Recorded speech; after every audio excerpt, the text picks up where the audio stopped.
That'd be cool if it does.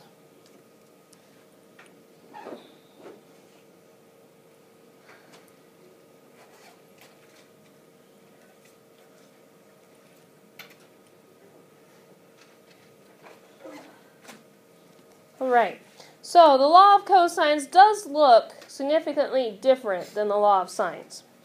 Okay, here's the law of cosines. And just like law of sines, there are 3 versions of it, depending, which angle we have.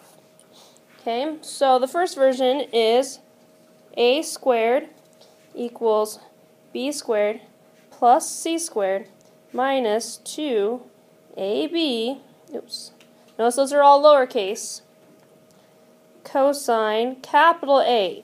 So our lower cases we use for sides, and the capitals we use for angles. So the very last one is an angle. You start writing. That's supposed to be a B, sorry. A B. Better. Okay.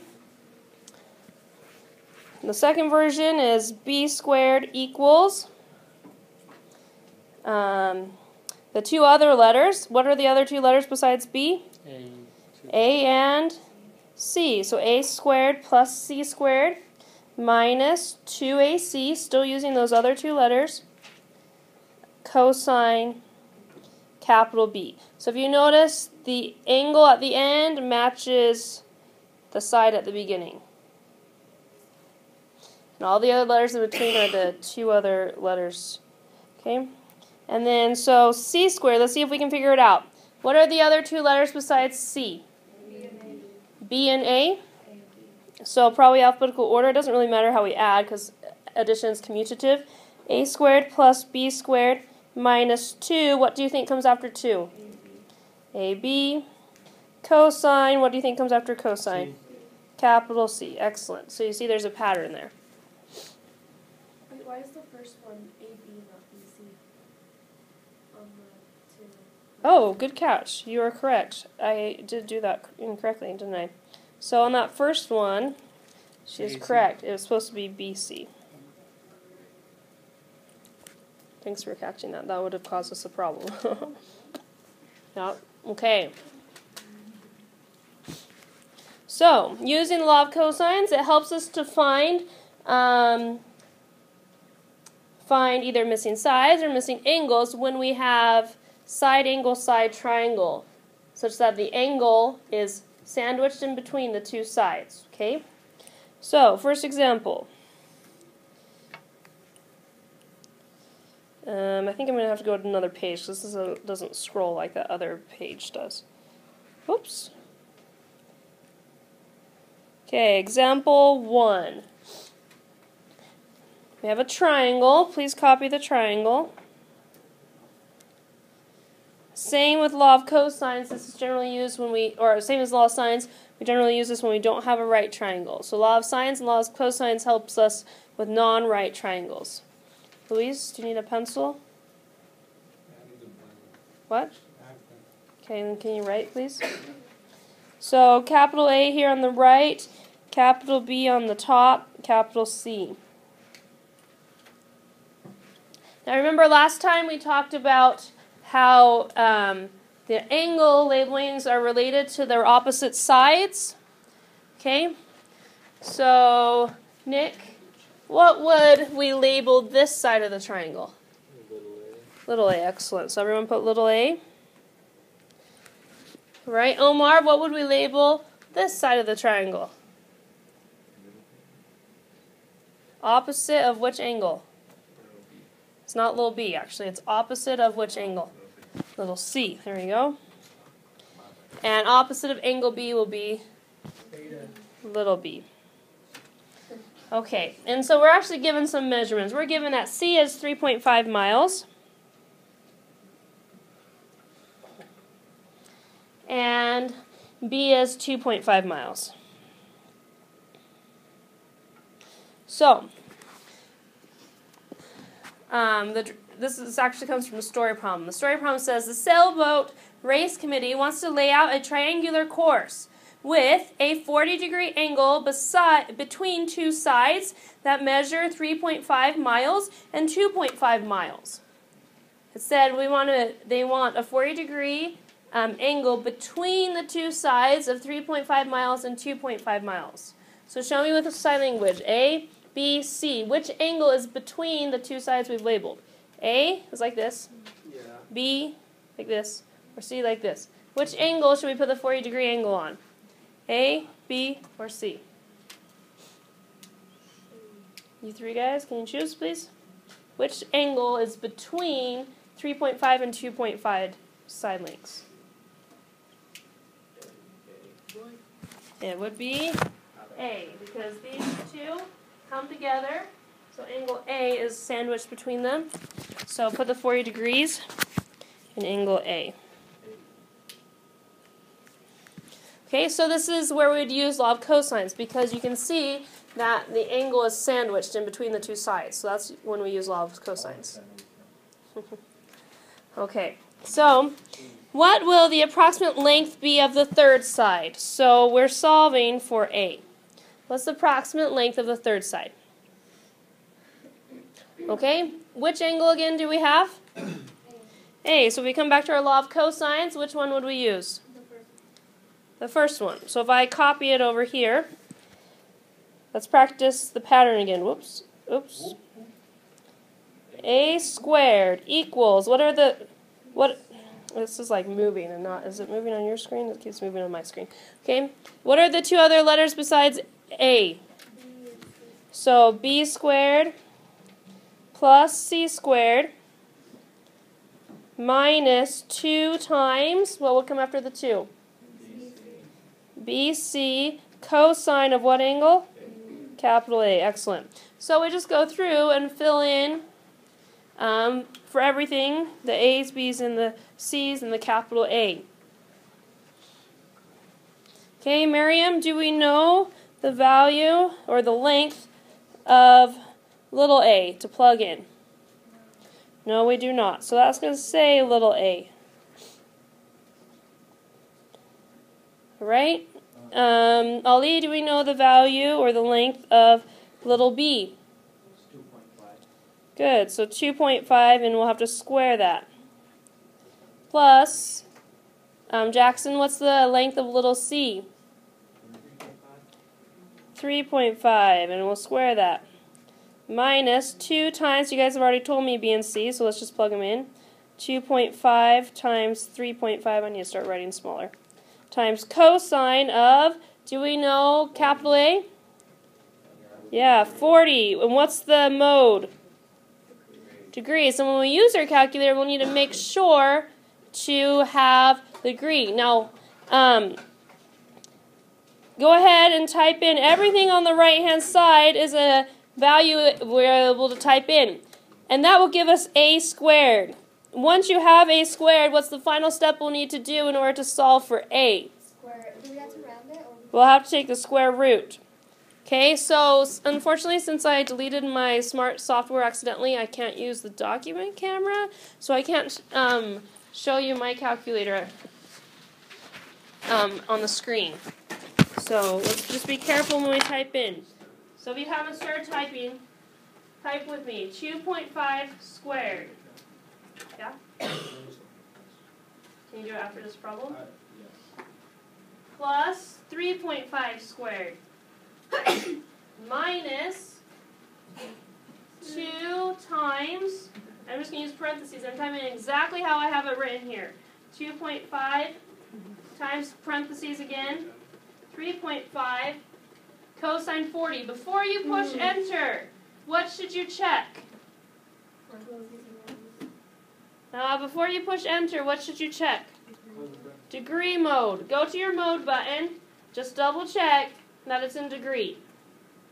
And if it is, then you're ready to press enter. Now, keeping that decimal on the screen, you can take the square root of it. What's the decimal we get approximately? 5.09 la-di-da-da. I'm not going to as long as that decimal is on your screen, you can go second square root. And do you guys know how to copy the answer so we don't round it, we take the exact value? Look above the negative sign. What does it say in blue? We should be doing this. What does it say in blue above the negative sign? Answer. So if you go square root of second answer, it will carry that decimal down for you. Square root of second answer. So instead of rounding it, go square root. 2.25. Okay, and we're going to copy the answer, so yours is in yellow. Second answer. Great. And then push enter, and that will give us the length.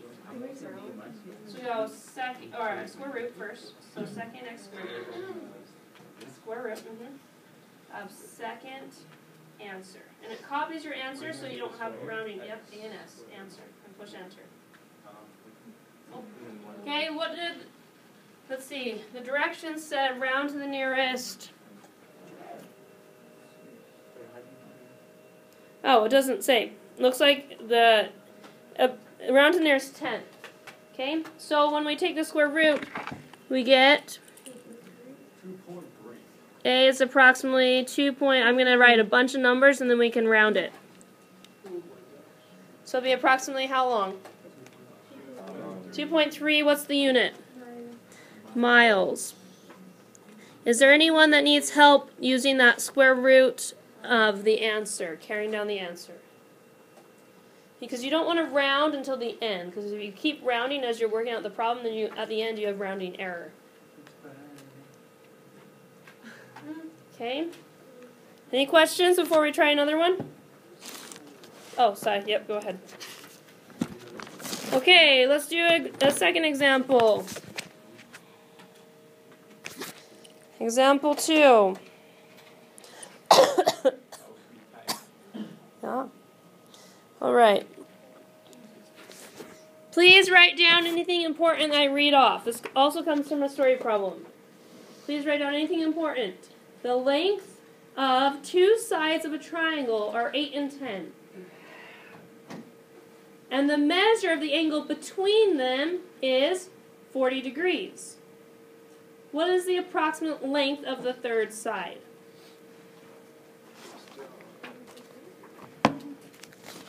Okay, who has something important that you wrote down? 8 and 10. Who said that? Where did it come from? Okay, Amber, 8 and 10. And those represent what? Sides of a triangle. So if we draw a triangle, then we can visualize what's going on. And remember, these are for non-right triangles. Okay, 8 and 10. Looks like that's my long sign, so I'll put that as 10 and that one is 8. Okay, there was a second piece that was also important. The angle between them is 40 degrees. Okay, angle between them is 40 degrees.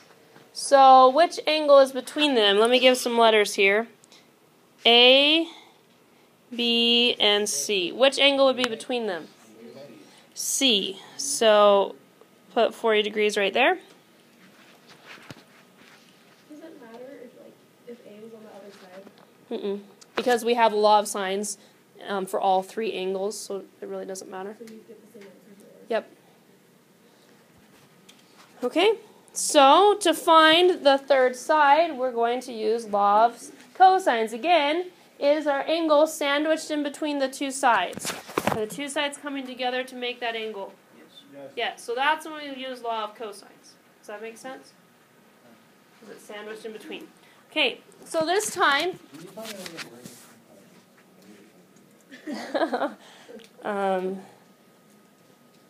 squish potato? That's what we always did in the car on family vacations. Like sandwich someone, we like squish them on turns, you know? That also talks about food, so I don't know how to say that without talking about food. Sorry. We call it Jello? See, food again. Can't get around it. Okay, so if we have, I don't know what this is doing. There we go. If we have angle C, we'd use the C version of law of cosines, right? So it starts with C squared. Okay, who thinks that they can tell me it without looking? Okay, Corelli, let's hear it. It's A squared plus B squared minus 2AB cosine of C. Excellent, capital C. Excellent. Yeah? We chose this one because we have angle C. If we had angle B, we would choose the B version. Okay, so we just need to go through and plug in. And the reason this works out so nicely every time, because where is little c? It's the opposite. Little c. Yeah, it's the AB segment, right? And see how little c is already, what's the word I'm looking for? By itself? Isolated, that's the word I'm looking for. Isolated. So when we have capital C, little c is already isolated in our formula. So every time we just plug in to the values here and then we use our calculator and it pops out the answer. So it's actually really fast. So Trent, can you give me the value for a squared? 4.43. Oh, is that the answer? No. That's for the answer, or? What's the length of side little a? Where is little a? That's a good question. Eight. Excellent. So let's go through and label little a and little b, which are across from their opposite angles. So 8 squared plus, Nigel, what's the value of b again? 10. Good. So we'll go 10 squared minus 2 times a and b, which you just told me, 8 times 10. Cosine of c, which again is 40 degrees. Your calculator should already be set up in degrees. So everything here needs to be typed into your calculator. And let's round this to the nearest tenth. Alan? Okay, grab your calculators. Everything in this line on the right-hand side, we're going to type in. 8 squared plus 10 squared. Please type it in. Minus 2 times 8 times 10 cosine 40 degrees. Are you able to figure that out on your calculator? 41. Okay, now when you push enter, how come the answer, what decimal are we getting? 41.4? How come that's not the answer? We have to square root it. So this is c squared equals 41.4329, You have to square root. So again, don't round it. Go second square root of second answer. Second square root of second answer. And that will be our decimal. Margarita, what do you have for our decimal? Round it to the nearest tenth. 6.4. Great. 6.4. Doesn't look like we have anything about feet or inches. So we can leave it at that. Okay, so we've done 2 law of cosines problems that are very similar. Any questions so far? Always, it can always be harder. All right, here's a different one. Still using law of cosines, but different. Okay, example 3. Okay, here's our triangle.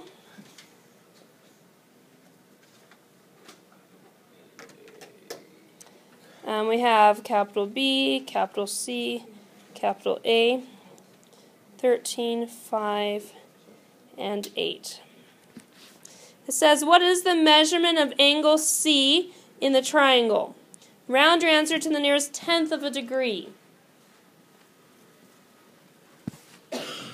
Okay, Myra, which angle did it ask for again? B. I think it asked for C, but yeah. So on C, let's put in X. That's the one we're looking for, and X is in a degree, because the measurement of angles are degrees.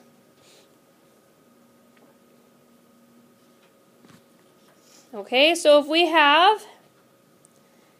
we're looking for angle C, back to this, which version should we use? Yeah, the last one with C on it, right? Okay, someone besides Corelli, who can, without looking, tell me the law of cosines that helps us find angle C or a little c? Anyone think they know the pattern? Okay, Jose, go for it.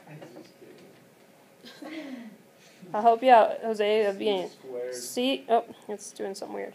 It's like zooming out. Stop doing that. Okay, let me erase this. C squared equals. A squared plus B squared minus 2AB cosine capital C. Did you get it right? Yeah, you did. Yeah, good job. Good job. All right, so let's go label our triangles to find the little a, little b, little c. Put up with fingers in the air, please. What is the value of little a? The length of little a. Put up with fingers in the air, please. Little a, little a. Good. 5. I saw only 5s. Okay, please put up what is the length of little b. Fingers in the air. What's the length of little b? Okay, Margarita, Trent, Dylan, I don't see your fingers. Joseph, what's the length of little b? Oh, now I see Margarita's. Okay, Dylan, what's the length? Good, 8. Which means 13 is little c. Okay, so we just go through and plug in. But this time, do we know little c? Yeah. Yeah, c is 13. We just label that. So put in 13 squared equals... Psi, do we know a squared? 8 squared. That's 5 squared. It's ever be reversed. 5 squared plus 8 squared, which will come out to the same. Minus 2 times, what do we put? 5 times 8. Cosine, okay, what's angle C? Ah, x this time. Because that's the question. We don't know the value of angle x this time. Angle C. All right, so we need to do a little bit of simplification here. I need some help because I don't have this one memorized. What is 13 squared? 169. Okay, 169 equals 5 squared, I just said. 25 plus, who knows 8 squared? 64. 64, okay. Now we're going to times the ones we can times. What's negative 2 times 5? Negative 10 times 8. So negative 80 cosine x. So this time, since we're looking for the angle instead of the side, we have to use inverse operations to get x by itself. Okay, so keeping with the simplification, what is 25 plus 64? Ian, can you tell me what 25 plus 64 is?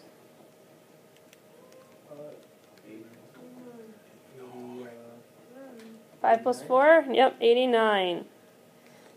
All right, by raising a hand, who can tell me how we can go about getting x by itself? I'm not going to divide yet. Any other ideas? What, Hugo? Oh, which one can I legally subtract?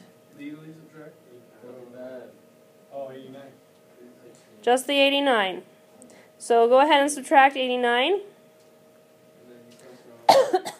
So, yep, that crosses out. Then you add 80. Well, first we need to subtract. What's 169 minus 89? Do you have that, Myra? Yeah, hold on. Yep, 80. All right, equals. Now, what's wrong with what I've written here? Oh, negative sign. Yeah, so make sure you carry the negative sign with it. That is a common mistake. You're going to add 80? Do we add 80? Yes. What is negative 80 doing to cosine? Is it being subtracted from cosine? You're going to divide 80. Yeah, it's being multiplied, so you're right, we're going to divide. So let me get a different color here. Divide by negative 80. Okay, 80 divided by negative 80, we can do without a calculator, I hope. 80 divided by a negative 80. Negative 1. I'm going to come over here because I'm out of room. Negative 1 equals cosine x. Cosine's almost by itself. Remember last class when we went over some questions on the homework, we talked about this is not cosine times x, this is cosine of x.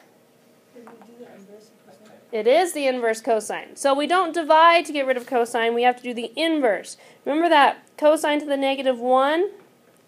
That's the inverse. So put that all in parentheses, cosine to the negative 1 on both sides, and it'd be preferred if it was on the left-hand side. The inverse cosine cancels out the regular cosine function, because they are inverses. So we get x equals cosine to negative 1 of negative 1. So this is called the inverse cosine of negative 1. Where is the inverse cosine on your calculator, Jessica? You remember? Excellent. Second cosine. And since we are working with degrees, make sure your calculator is still in degrees because we're looking for x degree. So, second cosine of negative 1. This one comes out really nicely. The triangle definitely does not look like this. What do we get? 180. Which is a straight line. Yeah, that's weird. Hold on really quick. Let me just see.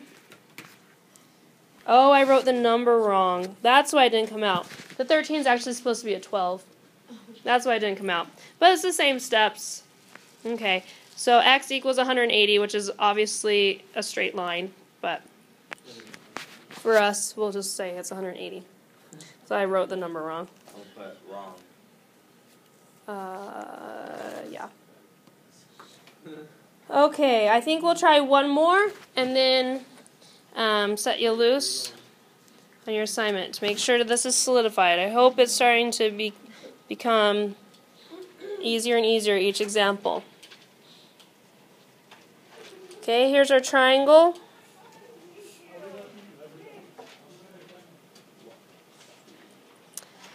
Capital A, capital C, capital B.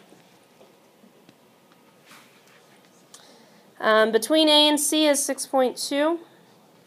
Between A and C, excuse me. Between A and B is 7.8. And C and B is little a, and we have 45 degrees for angle A.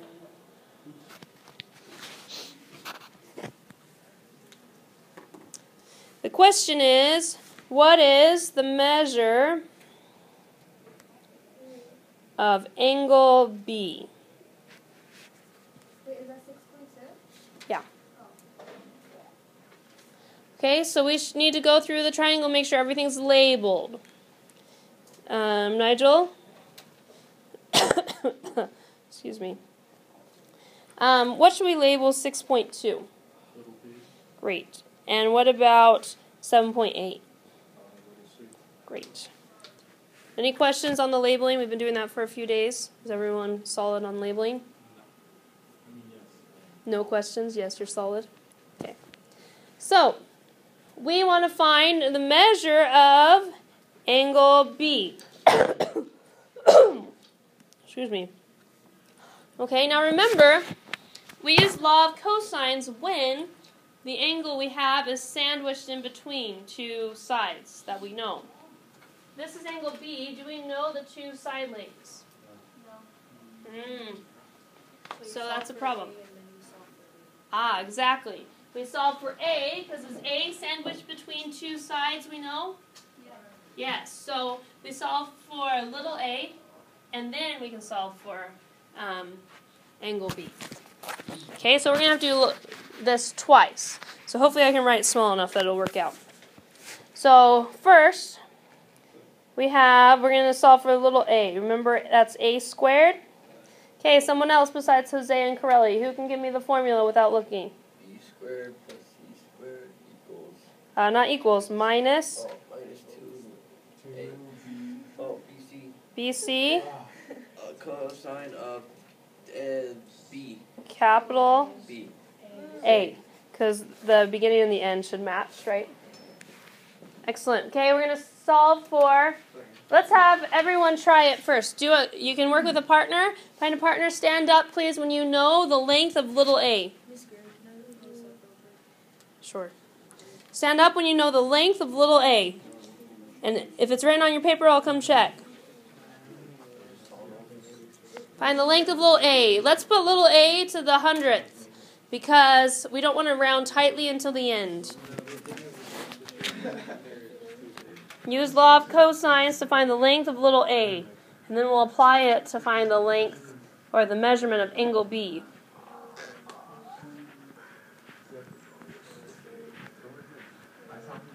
Okay, you guys need to get back to your desks and solve it, please. Stand up when you know the length of little b or little a rounded to the nearest hundredth. Yep, good. Good. Stand up, please, when you know the length of little a rounded to the nearest hundredth.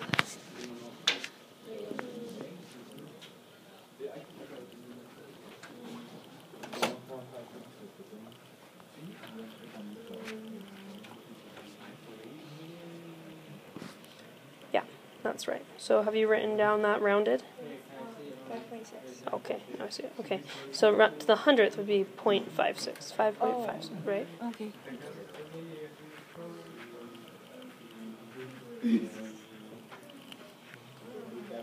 Luis, did you find it? Is it on your paper? I can't see on your desk.